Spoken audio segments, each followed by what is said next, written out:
The Prince of Dreams by Joe Satterlite. Chapter 1. Jack the Cheese Eater. At the back of the wardrobe, behind a tumble of shoes, a tired grey dressing gown, a scrambled snake nest of ties, he found it, still concealed from omnipresent watchful parents, still hidden from the mischievous, malevolent mouse of a sister, still in a secret hideaway, occasionally used as a pencil case, frequently used as an overt cache and hiding place for cheese. Cheese was Jack's life. For him, it held a magical quality. Unlike any other dairy product, unlike any other food in fact, cheese gave Jack the biggest spiritual lift a teenager could ever achieve. Just one minuscule morsel of mouse bait could send Jack's nocturnal sleeping pattern into a kaleidoscope of capers, where he, Jack the Cheese Eater, was the shining star of hope in a dreamland of fantastic adventures, where dangers lurked in every snooze, peril in every wink of 40. The house is silent. His parents and sister have long since retired for the night, and the house, tired too of human interaction, slips into slumber. The gentle creaks and clicks as the temperature falls slowly dissipate to nothingness, adding all to the interface with the Sandman's lullaby lament. Jack lay in his bed, the large embroidered rocket ship motif on his quilt waiting to blast him into space. Jack's room has a plethora of memorabilia from his childhood. He is somewhat reluctant to move on and cherishes his toys of his younger days. His bedside lamp, recently upgraded from his old Buzz Lightyear model, has 3 settings from bright light to dusky shadows. There is a wallpaper design of planes, trains, ships and bikes in varying colours and shades, the dusky shadows setting on his lamp highlighting them. All will have to make way because the King of Darkness reigns supreme, with the Queen of Dusk sharing his domain at his side. The computer station desk and printer cast an eerie shadow, their backsides illuminated and given life by a lunar luminosity. In the far corner, an obsidian wall of the most complete blackness broods quietly to itself, waiting for Jack's catnap to slumber. "I'll get you, my little darling, and your scabby dog too." But he's not afraid. His old story-time friends from yesteryear in his bookcase watch over him with vigilance and vigour. On guard, Moonface. To the fore, Saucepan Man. Keep watch, the combined force of the Secret 7 and Famous 5.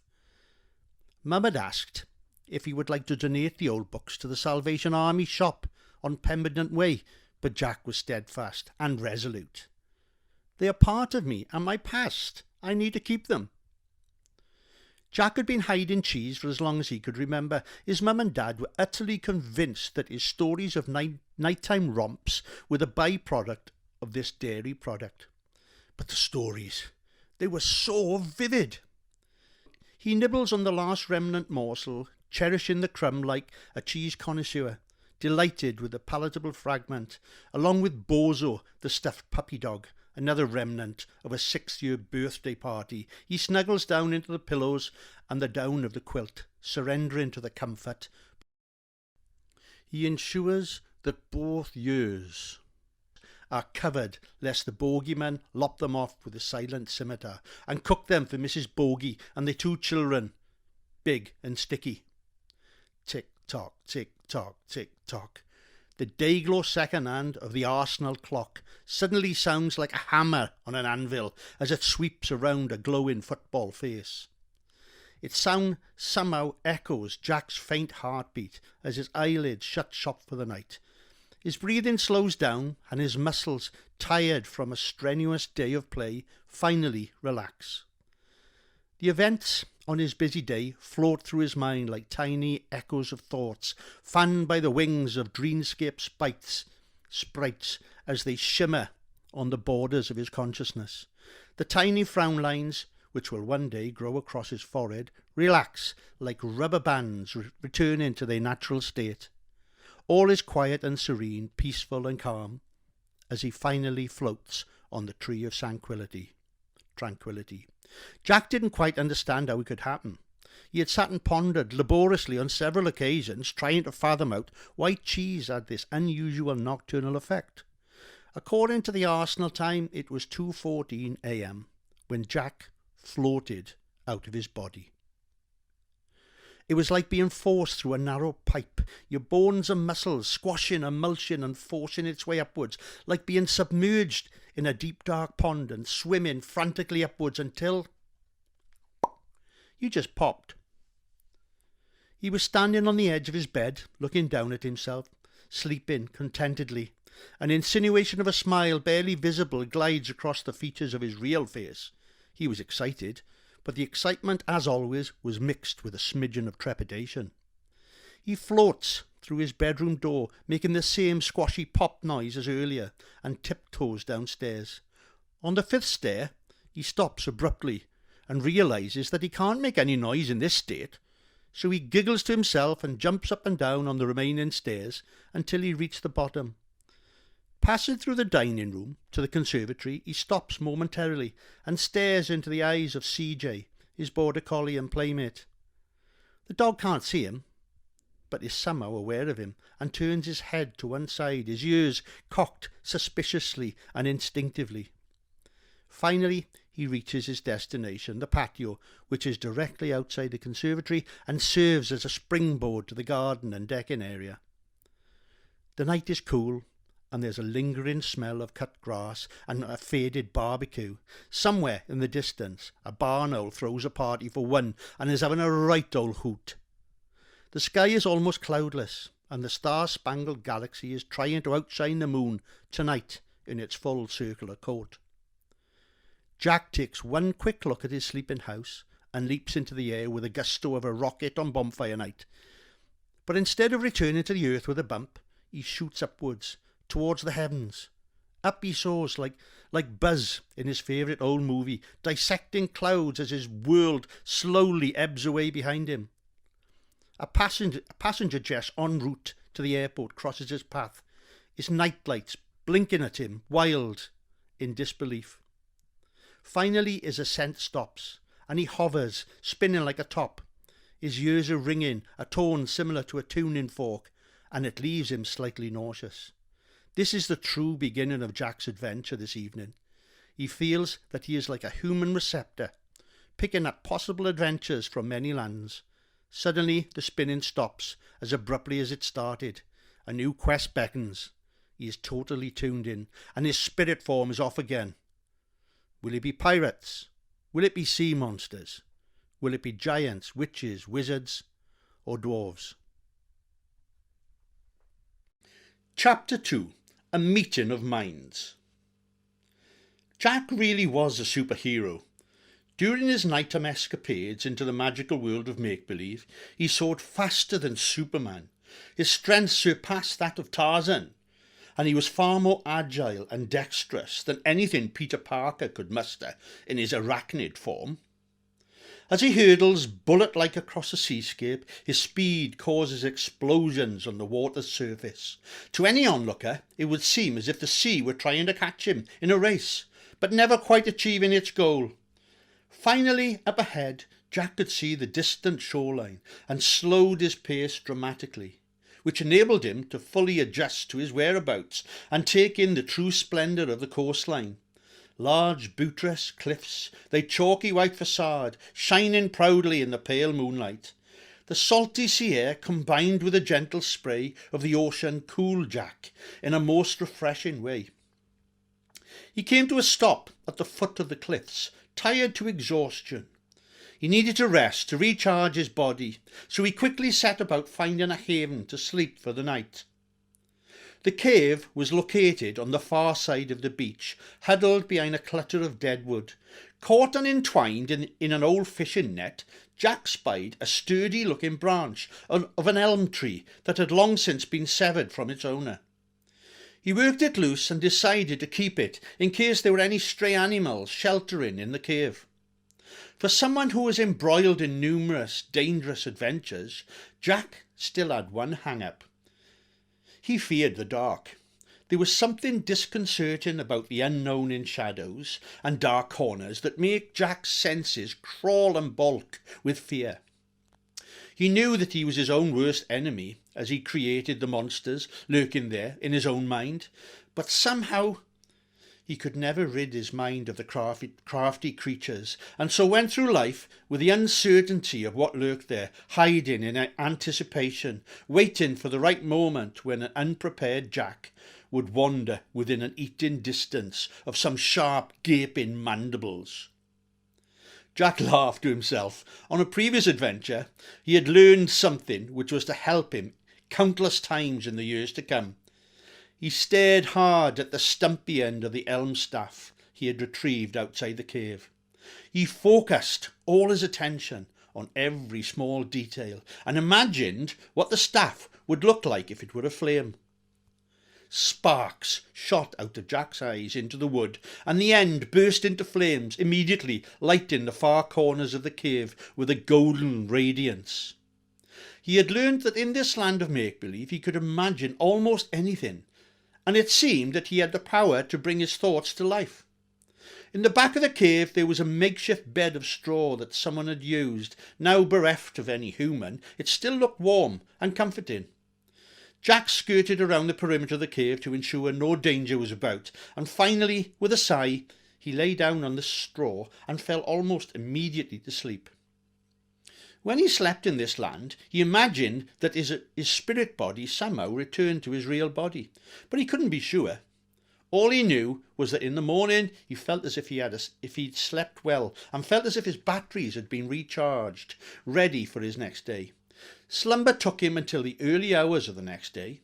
Refreshed and hungry, using his imagination, he conjured up a cooked breakfast of bacon, sausage and eggs, and soon they were cooking on an open fire in front of him.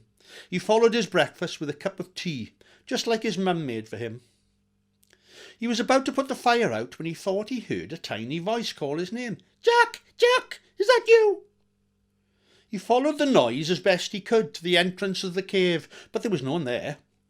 Then in the corner of his eye he saw it. A small shell-shaped cone was slowly moving towards him. It was being moved by a pair of black hairy legs that seemed to come from inside the shell. The little voice sounded strangely familiar. It had an urgency to it that reminded Jack of a recent situation at home. The whole family was in the garden, Dad at the barbecue pretending to be an ace cook, Mum fussing around the table, putting down napkins and ensuring all the correct cutlery and condiments were aligned perfectly, her OCD alive and well, and Louise, his little sister, who somehow managed to get her head wedged firmly in between the frame and trampoline body. "Dad, Dad, Dad, help me quick! I've got my noggin stuck!" Surely it couldn't be. The tiny voice which emanated from the shell belonged to his sister. The shell came briskly towards Jack, tilted to the side and toppled and rolled forwards, bumping into his trainers. Slowly but surely, 2 hairy legs became 4 and then 8. It surely was a strange-looking spider. But was it a spider? Its legs were hairy and arachnid, but its main body was that of a yellow rubber duck, though apparently not so rubber, as its little mouth was wailing. "Jack, Jack, Jack, I'm so sorry. I couldn't sleep. A nightmare. You were flying across the sea, and I thought that you were lost. I woke up crying and came to your room. You were sleeping with a weird look in your face, so I tried to wake you up. And when I shook you, the room started to spin. I felt so dizzy, and then I felt sick. When I awoke, I was so scared. I could smell breakfast, but I couldn't see anything." Jack bent down to pick up the spider duck and lifted it to his face for closer inspection. It was sobbing uncontrollably. Jack imagined his little sister sitting beside him. The spider duck disappeared and was replaced by a 7-year-old girl with an abundance of freckles and a small button nose which pointed up slightly. Louise hurled herself at Jack, almost knocking him into the fire. Eventually, the crying subsided and her young frame returned to its steady state. The shaking waned and her body returned to equilibrium. Jack had a lot of explaining. How long had he been having the nighttime adventures? Why did cheese have magical powers for him? How to get back home? He was trying his hardest to keep the explanations as simple as possible. After all, Louise was only 7 years old, and Jack himself was a new teenager. Whilst talking to his sister, he heard a voice. "It's only a dream. I'm dreaming. I'll wake up shortly." Jack replied, "No, it's not a dream. This is... Wait a minute. Did you just talk to me?" Louise looked startled and replied, "No. Head voice, like in school, when the teacher's talking to the class. I started talking too. The teacher said that I should use my head voice." Jack was dumbfounded and confused, and thought maybe he had just heard his own thoughts. "What is that?" Louise screeched out loud.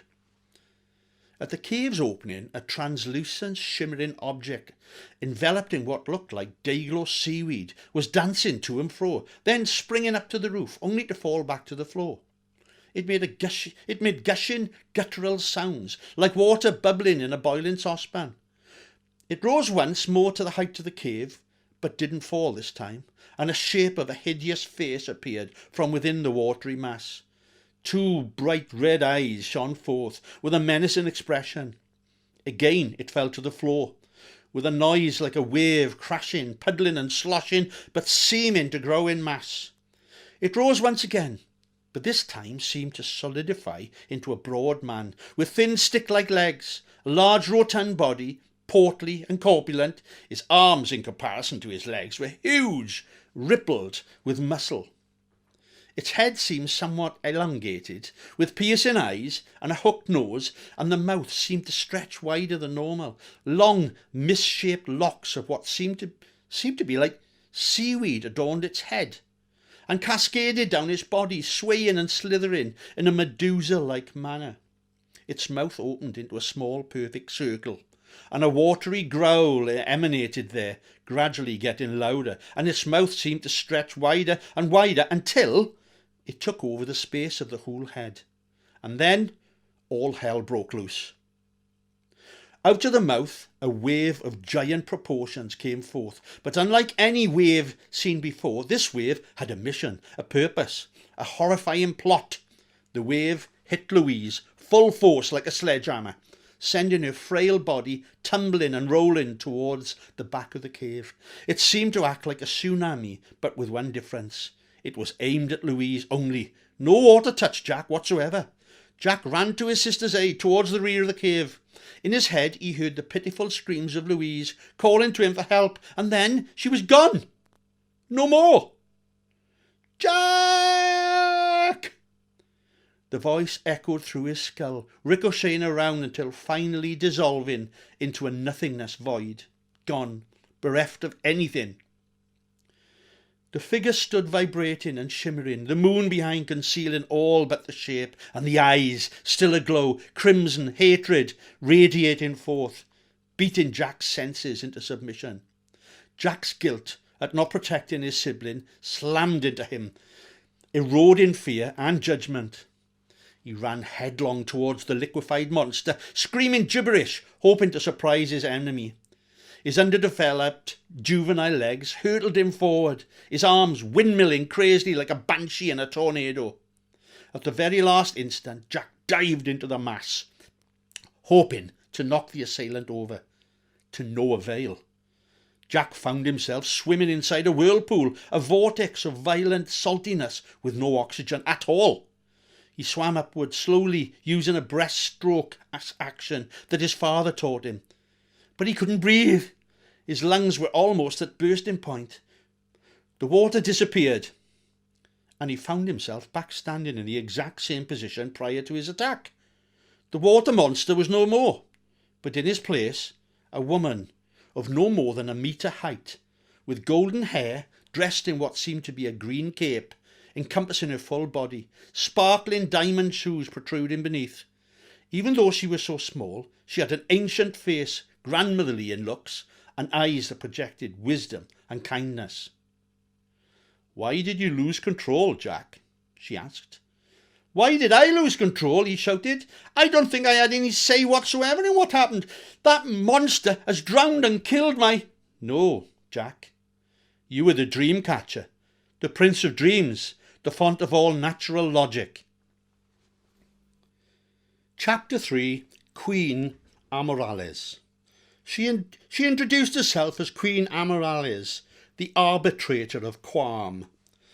When disruptions occurred in Quam, the Queen had built-in receptors in her mind that would home in on troubled situations.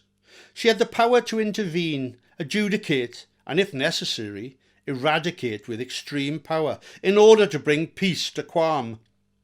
Near Jack, the Water King, had been growing in stature and power for several decades. His presence was felt in all nightmares in the conscious world where Jack walked during the day. The Queen felt the presence of an earthling in utter despair and came to the rescue. "He killed my little sister," Jack sobbed. "No, your sister is fine. She is back, sleeping safely in Adam's realm, your conscious world. Speak to her and you will know that she is safe." In Jack's head he murmured, "Louise, are you okay?" "Be quiet, Jack. I'm tired and trying to return to my dream." Jack laughed out loud, his voice catching in a half sob of relief. "Hold my hand," Amaryllis instructed Jack, and as he complied, the cave vanished and was replaced with a small circular room with a few scatter rugs, a rocking chair, and what looked like a dilapidated chaise lounge, blue in colour with ragged edges and evidence of stuffing congregating around the legs. The walls were adorned with Dickensian oil lamps flickering, moths pestering the light. There was a small bench holding the remnants of a previous meal, and in the other corner, if you could get a corner in a circular room, an open fire blazed. The prophecy stated that when darkness and hatred held the balance in dreams, the very substance of Quam, the Prince of Dreams would rise slowly and even with naivety would stand up and restore the equilibrium in Quam and simultaneously in the dreams of people in Adam's realm. Nearjack, the Dark Lord, had broken the laws of Quam and stolen the Balantic stone from the spiral of dreams, thereby leaving Quam in a state of utter panic, and Adam's realm open to the most hideous dreams possible. The Balantic stone was placed by our forebears in the spiral of dreams and shone like a star across all Quam, Amaryllis stated. The stone exuberates serenity and peace and gives power to dream sprites in order to generate normal dream patterns in your world. Without the stone in place, sprites have no protection or calming influence on dreams and will eventually die if the stone is not returned to its home. The knock-on effect in your world, Jack, is that your people will experience horrific, terror-filled nightmares brought on by Nearjack and his minions. Some people will not wake up and stay in a comatose state each night, pushing them further and further into madness. Jack, you're the only hope in retrieving the stone, but you cannot confront Jack yet. Your inner dream sprite is diminished and will need replenishing. You need to return to Adam's realm for several days. This is the only way to get your sprite strength back. Chapter 4. Breakfast. A wood pigeon, its distinctive coo brushed against Jack's conscious state. Mr. Baxter, in number 14, was marching up and down his lawn, pushing his antiquated manual lawnmower, huffing and puffing, air wheezing through his elderly lungs. His dog, Jasper, was running along the fence, barking and yapping at the postman, who was trying to act unaffected by the dog, but his gait and body language told the truth. He was petrified. Downstairs, a liquidizer was throttling something. Ice cubes were fighting a losing battle against the stainless steel blades, the Continental stainless steel blades. Jack's eyes finally opened to his bedroom. He lay there in his pyjamas. The Continental quilt had attacked him during the night, and his body was now engulfed in what seemed like a complicated knot. "Breakfast! Come and get it while it's hot!" Mum's call to arms each day, but this being a Saturday, a full English cooked breakfast was in hand. Jack managed to untie the Continental quilt, jump into his dressing gown and slippers, and made haste down the stairs. Normally he was first in line at the breakfast table, but today they were waiting on him. Jack was famished, and the smell of bacon and sausage had him salivating, but before even sitting at the table he gulped down his orange juice and customarily got a warning number 1 from his mother. Breakfast was just what Jack needed. He tried to take it easy to avoid further reprimands and quietly got on with the business of demolishing his food. Small talk ensued around the table. Dad was going to replace the rotten wood on the door of the shed. Mum was going into town to do the weekly shopping, but first Dad needed to check the tyre pressures on the Honda and then remove the annoying message popping up on the dash. Louise was quiet, just smiling at Jack. Jack ignored her and asked his mother if she would get him new trainers for football practice. A voice in his head said, "I know." Jack looked around the table to see if anyone had spoken, but Dad was moaning that Mum should learn how to pump up tyres and adjust the settings on her own car. Mum was not listening to Dad. She was telling Jack that he would have to make do with the current trainers, as all they needed was a quick wash in the washing machine. Jack looked across the table at his sister. She was smiling directly at him, again in his head. "I know." Louise continued to smile at Jack, but then she tapped the table in front of her, drawing Jack's eyes there. A small conical shell came into view temporarily and then vanished beneath the table. Jack thought to himself, that looked a lot like the shell from last night's adventure, the one my sister or Spider Duck used. "It's the very one," a voice echoed. The rest of breakfast became disjointed for Jack. He could understand that he had special powers when on his dream adventures, but his sister, she was talking to him in his mind. She was bombarding him with mind questions. He was thinking back answers, but also trying not to look weird in front of his parents, who had started to give him sideways glances. "Enough, Louise. Mum and Dad are starting to think something is wrong with us. I will meet you upstairs in my bedroom later and explain everything." Chapter 5. Inner Sprite. The meddlesome mouse, also known as Louise, had to be reined in. He explained what he knew, the full story so far. Her young mind accepted everything as truth without any hesitation whatsoever. She agreed to keep the mind speech to a bare minimum and was to remain totally oblivious to Jack's adventures. She would take no part unless specifically asked by Jack, and even then there would be a strict set of rules, starting with the most important rule. Under no circumstances should she enter Jack's room at night and touch his sleeping form. Other rules followed also, but the first rule was sacrosanct. Jack busied himself all morning. It being Saturday, both siblings had a set of menial chores to fulfill. Throughout the morning he felt an irritation in his lower lid of his left eye. He passed it off as maybe a speck of dust or a rogue eyelash on a secret mission to infiltrate his mind by burrowing through his eyeball. "Ha!" he thought. "I need to stop having childish thoughts. I'm 13 years old, for heaven's sake." His bedroom was for the most part in good shape. Well, in comparison to Wes Armitage's bedroom, he had a stopover party there the previous week and found it hard to concentrate on Dungeons and Dragons on the Xbox with such a mess. It wasn't just the dishevelled dirty clothes heaped into piles or the empty sweet wrappers cluttering his bed and dressing table. There was a partly eaten pizza under the bed that had some green fungus and fur growing out of it. Jack collected the few dirty clothes from the dirty washing basket and sorted them into the washing piles. Whites and cottons, then colours, then woolens, and finally denims and blacks. His mum had strict guidelines on washing procedures. In the garage utility room there were 3 clearly marked baskets for each type of washing. His mum clearly had OCD. He placed each garment into the relevant bin and rubbed his eye again. It was dust on an eyelash. Surely he would have found its way out into the corner of his eye socket and gotten removed by his constant rubbing. He returned to his bedroom to strip the bed of pillowcases and sheets and quilt cover. As he walked up the stairs, he glanced up to the landing and the window of frosted glass. There was a small T-shaped something on the window that someone must have drawn. But as he rounded the balustrades at the top of the stairs, he noticed a small T on his bedroom door. As he walked towards it, it moved first to the left and the right. He stopped walking and stood perfectly still. The T did not move. As he continued to walk, it started to move to and fro like an oscillating mini hammer.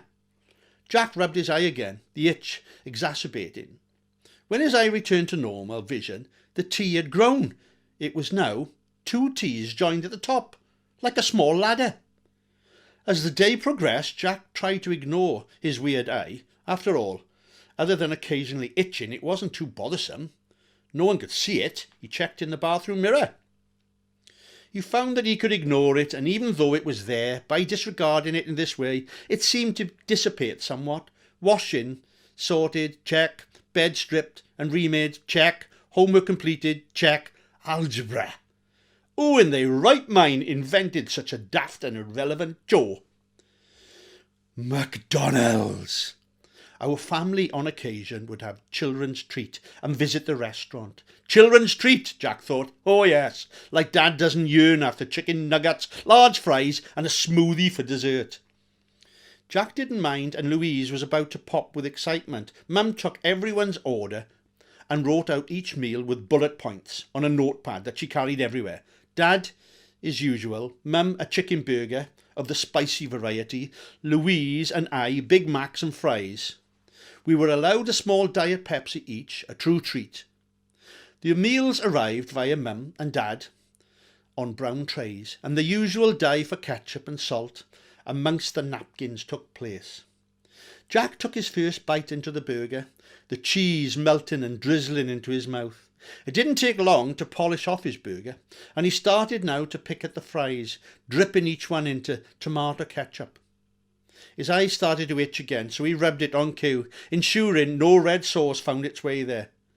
The double T's were now 3 T's, all joined from the top to each other like teeth of a zip or a scale. He also noted that something else was different. The central line was now much thicker at the base. Even now he was looking at it. Another T added itself to the top, and the baseline thickened again and rose another notch. It was like the scale on a thermometer. "What's the matter with you, Jack?" his dad said. "Oh, nothing. I was just thinking about algebra," he replied, as the scale moved up another notch. Jack sighed and picked up his drink and vacuumed up a few gulps of sweetness. The scale decreased. Throughout the day, Jack concluded, dairy products, especially cheese, the scale increased. Sweet and sugary items, the scale decreased. Jack decided to put his theory to test. The family were going to the cinema on Sunday afternoon to see The Hunger Games. Jack had already seen the film at Wes Armitage's birthday party, so he remained at home. Jack stood in the front of the refrigerator and started to assemble his test foods and drinks. On the food front, he had bread, butter, ham, mayo, jam, chicken, oaten biscuits and crisps. Water, milk, tea, coffee, squash and lemonade made up the liquids. Jack, following in his mother's footsteps, took a page out of a writing pad and made a list of each item, followed by a column for notes. Slowly but surely he tasted each item on the list of the foods. The scale at the beginning of the test was at 2. After tasting each item, there was no change. He started to test the liquids. Water, no change. Tea, no change. Coffee, no change. But on the milk, the scale moved up to 3 notches. He drank some lemonade and the scale moved back a notch. At the restaurant, he remembered an increase when eating the burger, but a decrease with the Pepsi. Wait! Lemonade and Pepsi were similar items. They both contain a sugary element. The cheese, of course! How could he have been so stupid? After all, it was the cheese that started his nightly adventures. He returned to the refrigerator with a new quest. Cheese, cheese, wherefore art thou? His mum had stopped buying cheese so much as she was convinced that Jack was having nightmares after eating it. In the salad drawer, beneath some small tomatoes, a circular cardboard box held some triangular spreadable cheese. Jack returned to his note and made an additional heading and note section. He took one bite of the cheese and immediately the scale increased a notch. In total, he ate 3 and the scale moved up 2/3 of his eye. He took 2 more triangles and raced upstairs to his wardrobe. He fished at the back and finally found the cheese cache Tupperware. He placed the pieces and returned the box to its hidden location. Tonight, he will return, hopefully, to Quam.